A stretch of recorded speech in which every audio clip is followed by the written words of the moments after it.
வணக்கம். இந்திரா கிச்சன்லேருந்து இந்திராமா பேசுகிறேன். இன்றைக்கி நம்ம என்ன செய்ய போகிறோம்னா சோமாஸுங்க. சோமாஸு எப்படி செய்யலான்னு வாங்க வீடியோக்குள்ளே போய் பார்க்கலாம்.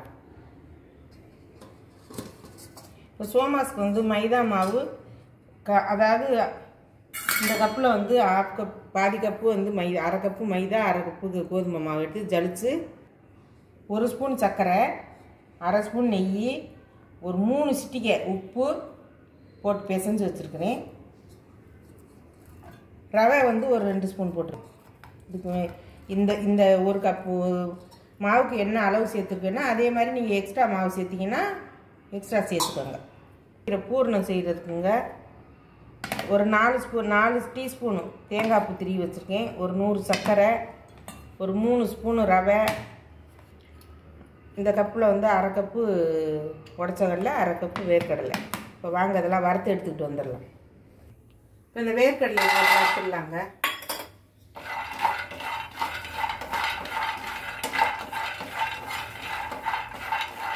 கருக விட்டுறாமல் அப்படியே நல்லா இந்த பச்சை வேர்க்கடலை தான், அதாவது வறுக்காத வேர்க்கடலை. இப்போ வறுத்துட்டு கொட்டும் போது காமிக்கிறேன். உடச்ச கடலை வறுத்துக்கலாங்க. வேர்க்கடலை வறுத்தாச்சு, உடச்ச கடலையை வறுத்துக்கலாம். இது லைட்டாக வறுத்தா போதும், சூடு வர. இதை எடுத்துடலாம்.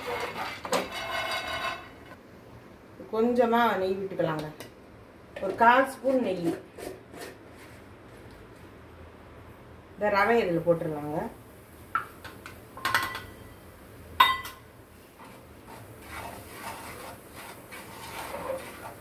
நல்லா ரவை வந்து சிவக்க வறுபடட்டும். ரவை கொஞ்சம் வறுபட்ட உடனே நம்ம தேங்காய் பூ இதிலே சேர்த்துடலாம்.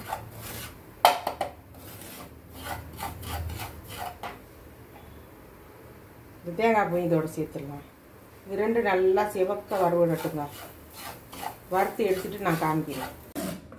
இப்போ பாருங்கள், நல்லா ரவையும் தேங்காயும் வந்து நல்லா வறுத்தாச்சு. இந்த மாதிரி சிவக்க வறுத்துருங்க. நல்லா கருகு விட்டுறாமல் சிவக்க வறுத்துருங்க. இது ஒரு ஓரமாக இருக்கட்டும். இப்போ வந்து உடச்ச கடலையும் வறுத்தாச்சு, அதை மிக்ஸி ஜாரில் சேர்த்துக்கலாம். வேர்க்கடலையும் வறுத்து தோலெல்லாம் எடுத்து வச்சுருக்கேன், அதையும் மிக்ஸி ஜாரில் சேர்த்து ஒரு ஓட்டி எடுத்துக்கிட்டு வந்துடலாம். அப்படியே ரவை மாதிரி எப்படி குருணையாக கொஞ்சம் உடச்சி எடுத்துக்கிட்டு வந்துடலாம்.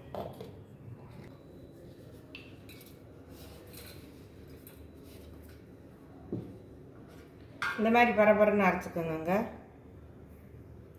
இந்த மாதிரி ரவை மாதிரி இருக்கணும். இதில் சேர்த்துக்கலாம், அந்த பவுலில் சேர்த்துடலாம்.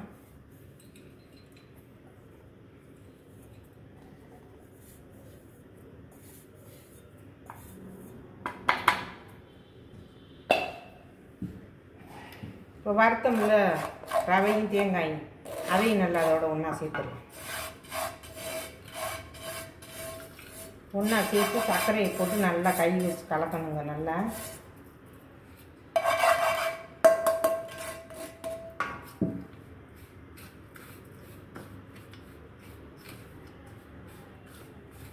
இந்த நெய் இதெல்லாம் வந்து நல்லா இதில் வந்து கலவிடணும். நல்லா வந்து கலந்துடணும். அதை வந்து ஃபஸ்ட்டு இப்போ இதில் வந்து ஏலக்காய் பொடி சேர்த்துக்கலாங்க. ஏலக்காய் பொடி நான் நுணுக்கி வச்சுருக்கேன், அது சேர்த்துக்கலாம் கொஞ்சம்.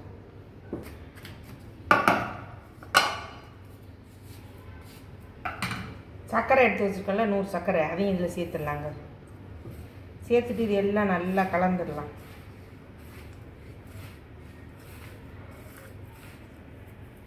ஒரு பிஞ்சு உப்பு கொஞ்சோண்டு,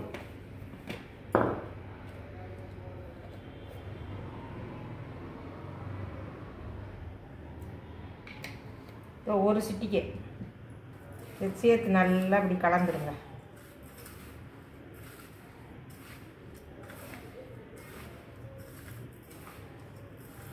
இதை நல்லா கலந்துட்டு காமிக்கிறேங்க.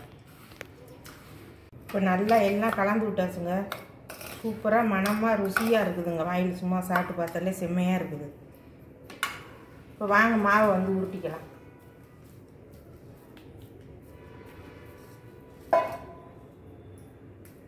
பெரிய நெல்லிக்காய் சைஸ் உருட்டிக்கோங்க. இந்த மாதிரி உருட்டி வச்சுக்கோங்க. ஃபஸ்ட்டில் உருட்டி வச்சுக்கிடலாம். உருட்டிட்டு காமிக்கிறேன் நான்.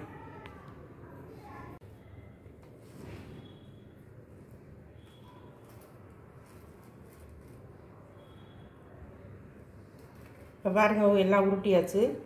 இந்த ஒரு கப்பு மாவுக்கு வந்து 10 வந்துருக்குதுங்க எனக்கு.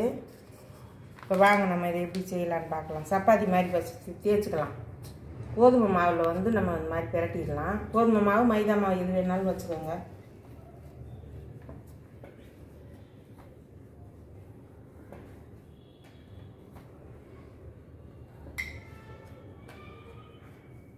கையிலையும் செய்யலாங்க. இது வந்து மடித்து விடலாம். அதாவது நம்ம சோமாஸ் கட்டையை வேணாலும் வச்சு உங்களுக்கு இருந்துச்சுன்னா சோமாஸ் கட்டையிலே செஞ்சுக்கோங்க.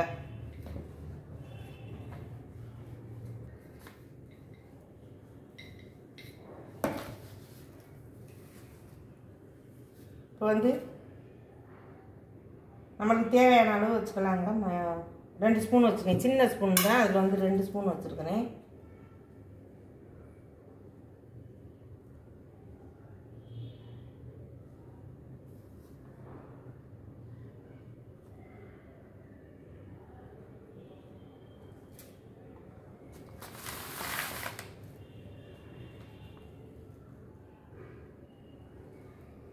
இந்த மாதிரி நல்லா இழுத்து வச்சுருங்க.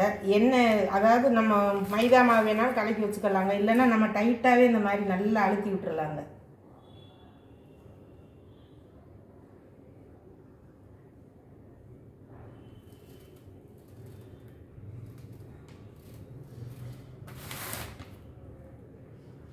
இந்த மாதிரி நான் சுற்றுற மாதிரி சுற்றி விட்டிங்கன்னா இதுக்கு நம்ம ஒட்டெல்லாம் தேவையில்லை. நம்ம நைஸாக நல்லா வந்து அழுத்தி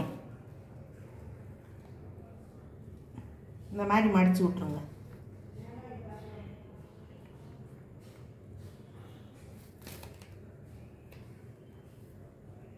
அவ்வளோதாங்க. பிரிஞ்செல்லாம் வராது. இந்த மாதிரி நீங்கள் பண்ணிடுங்க. இந்த மாதிரி எல்லாத்தையும் எடுத்து வச்சுட்டு இந்த மாதிரி செஞ்சு வச்சுட்டு நான் உங்கள்கிட்ட காமிக்கிறேன். நான் எண்ணெயில் போட்டு காமிக்கிறேன் பாருங்கள்.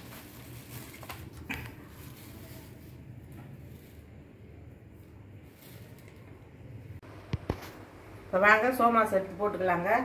எண்ணெய் நல்லா காஞ்சிருச்சுங்க. அதை நல்லா சிம்மில் வச்சுருங்க.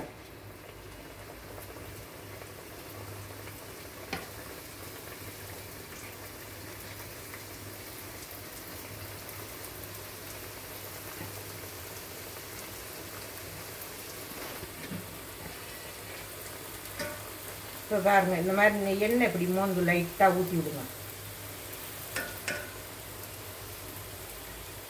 எண்ணெய் எப்படி தெளிச்சு விட்டிங்கன்னு வச்சுக்கோங்க, சூப்பராக பொரிஞ்சு வந்துடும்.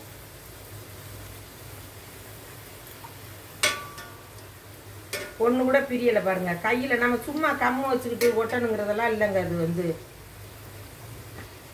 அது வேலை இழுக்கும். நம்ம கை தாங்க நமக்கு மிஷினு. நம்ம அதுதான் அது வந்து பிரியாத அளவுக்கு நம்ம தான் அதை வந்து நம்ம மடிக்கிறதுல தான் இருக்குது. மடித்து லைட்டாக அழுத்தி விட்டிங்கன்னா முடிஞ்சு போச்சு. அதுக்கு மைதா கலந்துக்கிட்டு அதை ஒட்டிக்கிட்டு தெரியணுங்கிற அவசியம்லாம் இல்லை. பாருங்கள் சூப்பராக ஊற்றி வந்துருக்கு பாருங்கள்.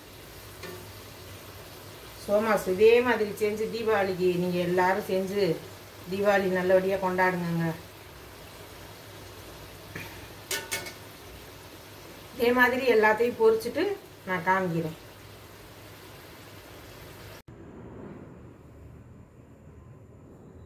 இப்போ பாருங்கள் சோமாஸ் எல்லாம் செஞ்சு முடிச்சாச்சு. சூப்பராக வந்துருக்குதுங்க. நல்லா பலூன் மாதிரி சூப்பராக இருக்குது. நான் இந்த மாதிரி நான் சொன்ன அளவுகளோடு செஞ்சு நீங்கள் சாப்பிட்டு பார்த்துட்டு எனக்கு வந்து கமெண்ட் பண்ணுங்கள். உங்களுக்கு இந்த வீடியோ பிடிச்சிருந்ததுன்னா லைக் பண்ணுங்கள், ஷேர் பண்ணுங்கள், சப்ஸ்கிரைப் பண்ணுங்கள்.